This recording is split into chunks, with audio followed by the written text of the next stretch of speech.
કાજલ bulletin ન્યૂઝમાં આપનું હાર્દિક સ્વાગત છે અને હું છું આપની સાથે શાદિક કાજલવાલા। દર્શક મિત્રો, વડોદરા શહેરના યાકુતપુરા વિસ્તારમાં આવેલ હઝરત સૈયદ દાઉદ સઈદ દાદા રહેમતુલ્લાહ અલૈહ ચોક પાસે 11મી શરીફને અનુલક્ષીને આમ નિયાઝનું આયોજન કરવામાં આવ્યું હતું। મરહૂમ માજી ડેપ્યુટી મેયર સૈયદ નિસાર બાપુની વસિયત અનુસાર આ નિયાઝ પરંપરાગત સૈયદ આબિદ બાપુ દ્વારા કરવામાં આવી રહી છે। પ્રેમ, એકતા અને સમાજ સેવાના સંદેશ સાથે યોજાયેલ આ નિયાઝમાં વિવિધ ધર્મના લોકો જોડાયા હતા। આ પ્રસંગે વિસ્તારના યુવાનો, વડીલો, આગેવાનો મોટી સંખ્યામાં હાજર રહ્યા હતા। કાર્યક્રમના અંતે હાજી સૈયદ આબિદ બાપુ દ્વારા સૌનો આભાર વ્યક્ત કરવામાં આવ્યો હતો। વડોદરાથી શાદિક કાજલવાલાનો ખાસ રિપોર્ટ।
આ છેલ્લા લગભગ 150 વર્ષથી દરગાહ છે હઝરત દાઉદ સઈદ બાવા નામથી ઓળખાય છે અને 150 વર્ષથી આ ઉરસનો સિલસિલો ચાલુ છે। પહેલાં નાના પૈમાને થતું હતું અને છેલ્લા 50 વર્ષથી અહીંયા શાનો શોકતથી ઉજવવામાં આવે છે અને આ પહેલાં જે હતું તે મહેલ્લાના આગેવાનો આ દરગાહનો ઉરસ મનાવતા હતા।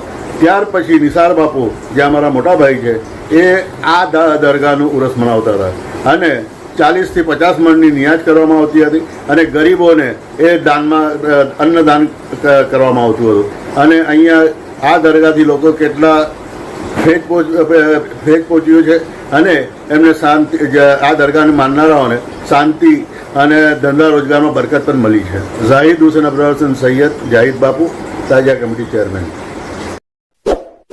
इस वीडियो को लाइक करें, हमारे चैनल को सब्सक्राइब कर बेल आइकन जरूर प्रेस करें